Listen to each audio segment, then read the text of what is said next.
Hey guys, welcome back. So now we're getting into Judgment Day issue 6, which feels like a conclusion, but it's not, because we still got Omega. But for this one, we still gotta talk about the end of the world which has been set in motion by the Progenitor, and what this effectively means for the Avengers, the X-Men, the Eternals, and the rest of the world moving forward. So let's get into it. But first, if you're new to the channel, be sure to subscribe to get the spills every week, and don't forget to hit that bell up top so we can squad up in the comments for the first hour. Alright, so at this point we jump back in with the Progenitor being in full execution mode after the world had collectively failed Judgment Day. But then it's here where we see one of the Eternals' transport nodes open up with a very much alive and not too long ago resurrected Captain America, who at this point makes his way back to Jada, his coffee buddy from issue 5, and it's here where he reaches for her hand and brings her through the transport node, where we find that the Eternals had opened up their cities as shelters for the people of the world, so that while the heroes are trying to figure this out, these people will at least have a place to stay. And this is one of those things that spun out from the Star Fox A.X.E tie-in, where we had seen that aside from his contributions on the political side, he had been trying to help as many people as he could. But really running around and trying to help every single individual, though it's a commendable effort, it's really not a feasible way to save the world. And for Star Fox, who in this event, he's effectively a part of every side, Eternal / Prime Eternal, check, and double check, but on top of that he's effectively a mutant of his own race. So really he checks all the boxes, but with him providing the people around the world a place of safety until all this is sorted out, this is something that was greatly appreciated, because everyone didn't make it to the arc, so to speak, like Tom, who made his family stay, only to find out soon after that that was a mistake. And then we have Katrina, who had made her way back through the portal multiple times in an attempt to help others get through, but in her last trip, she never made it back. And then just after this, we see Daniela, who just before entering her portal, she struggled with the thought of whether she should go back for her bike, which is something that I think was a nice touch, because on one hand, yeah, the world's ending, but to see Daniela struggle with the idea of going back for her means of transportation, which is effectively how she feeds her family, like I could see that struggle making sense. But it's also here where we see Jada run into Kenta, who at this point we come to find out that he had lost both of his parents before he got here. But with seeing these different situations, they're just examples of the hardships that many have went through to get here, as well as the number of people that didn't make it. But for those that are here, they're very grateful to Eros for him providing them shelter while the heroes sort this out. And it's here where we follow Eros, where he meets with Nightcrawler, that we find out with Vastos successfully resetting the machine, Kurt believes that this has bought them anywhere from 12 hours to a whole nother day.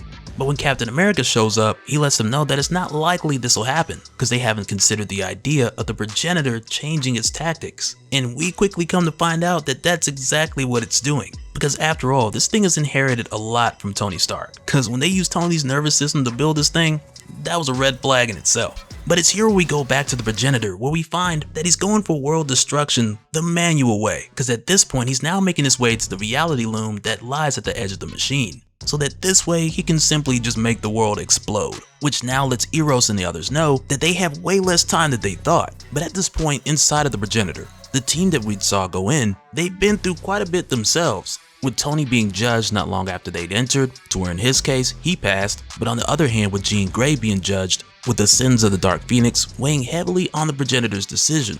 Jean failed, but this later then led to us discovering through Makkari, Ajax, and Sersi that along their way throughout the chambers of the Progenitor, while battling its immune system and making their way to its core, the Progenitor had updated and resealed the Eternals' telepathic firewalls, meaning that moving forward, they can no longer be controlled by Jean. But on top of this, they were also free to act however they wish, which I'm guessing that Sersi had seen in the latest patch notes of the Eternals firmware update. But with the group making their way into the core, with the Progenitor completely unaware, it's here where they now find that the Progenitor is in the process of destroying the world the manual way. So in response, Jean quickly goes for the Betsy Braddock Psylocke maneuver with a splash of Wolverine as she goes for the sneak attack. But before Jean can connect, she's attacked by Ajax, who once again is not forced to do this by the Progenitor, but instead she's doing this because she believes that there's another way. Because if Jean strikes here and now, her and the other mutants will be resurrected, but humanity would die. And it's at this point where we find that the Progenitor is just outside the Eternal City,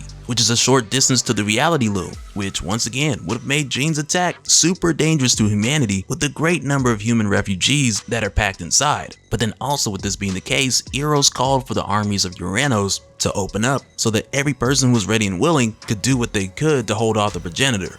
And this is something that was followed shortly after by Captain America giving the Progenitor a warning because you know what happened last time.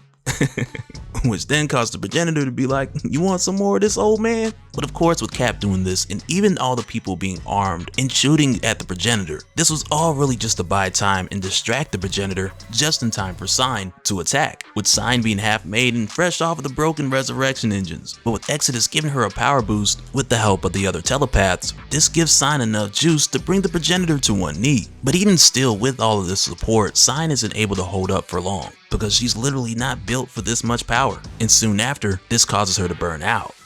But at this point, with their quote-unquote big gun being down, out of the blue, Orchis then comes through with the assist, which really is not much of a shocker, because it's not like they're trying to save the mutants, or the Eternals for that matter, but it's more like they've come down to having a common enemy. But at this point, with all the attacks that have been happening on the outside, they have effectively been buying time for Jean and the others on the inside, with every attack mattering because every second counts, which from here leads to Jean and Sinister going back for the sure shot of killing the progenitor to save who they can instead of losing everyone. But it doesn't work, she's spotted, and it's here where the progenitor lets them know that yeah, he thought about it, but they still deserve to die. Because even with the recent events being another test of sorts, they failed, because even still their actions have been in self-interest. And in addition, with the Eternals being free, that liberty has led to no change. And with the progenitor saying this, Cersei, she's like, okay, you know what, bump it. And with the snap of a finger, she broadcasts herself to everyone, and she spills the tea on the Eternals' resurrection. And she lets the world know, like, yeah, y'all know how Eternals be dying and coming back, right?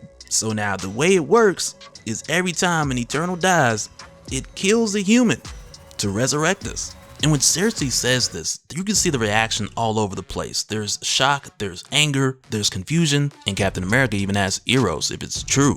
And Eros tells Cap, it's all facts, on God. And in this moment, the progenitor, he listens to the people's anger. He cuts off Cersei before she finishes, and in the wave of a hand, he hits her with that God splash, making Cersei the first Eternal to be dead. But just after this, with the progenitor proceeding to put the Earth into self-destruction mode, A.X.E questions if the progenitor even deserves to make this call. And also on the inside, the progenitor is told by Jean that she'd failed, because she destroyed a world when she wasn't in control. But unlike her, in this moment right now, the progenitor is doing this intentionally with a cold heart, which instantly causes hesitation from the progenitor. But even now he hesitates to stop, because even if he does, less than 1 billion will survive. But this then causes Tony to step in and tell the progenitor that the whole "my bad" expression just isn't enough. And with him passing Tony prior to this, Tony understands that this was done because in a messed up way, they're kind of two in the same. And he expresses to the progenitor that he gets out of his depths by making amends, and the progenitor could do the same by not doing this. But with the responding and telling Tony that this will destroy him,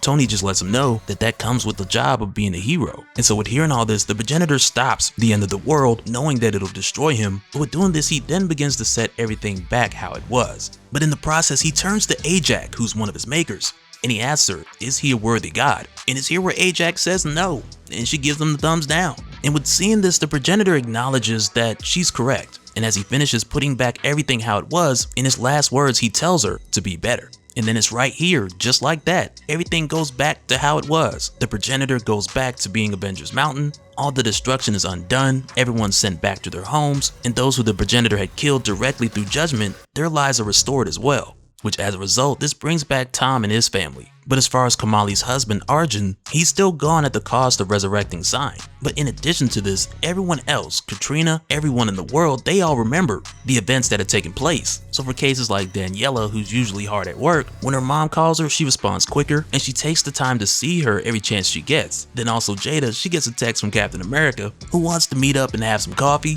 And Kenta, who's just right away back with his family, he just goes back to being a kid. And his parents don't bother to tell him that they had actually died, because they're back now, so why bother? But also with the progenitor resetting the world and undoing the damage that he had caused. It's here we find that he had upgraded A.X.E to A.X. Celestia, who is still the old A.X. in part, but now she's the Eternal's new god, with Cersei's death being a permanent one, which had made her the martyr for the new church. And also aside from this, we find that Eros has made a deal with Zurus, which consisted of him publicly apologizing on behalf of the Eternals to the mutants, so that in return, Eros would make Zurus the Prime Eternal again. And this public apology came with a pretty crazy addition of the Eternals giving the people of Araco the ability to use Uranos for 1 hour at their own discretion, which is pretty nuts. And I'm looking forward to the moment where the A.X.E people pull this card out of their pocket. But in addition to this, we also find out what happened with Druig, because as it turns out, he's a cellmate with Uranos, who from the looks of things is going to be taking his cornbread for the next 1,000 years or so.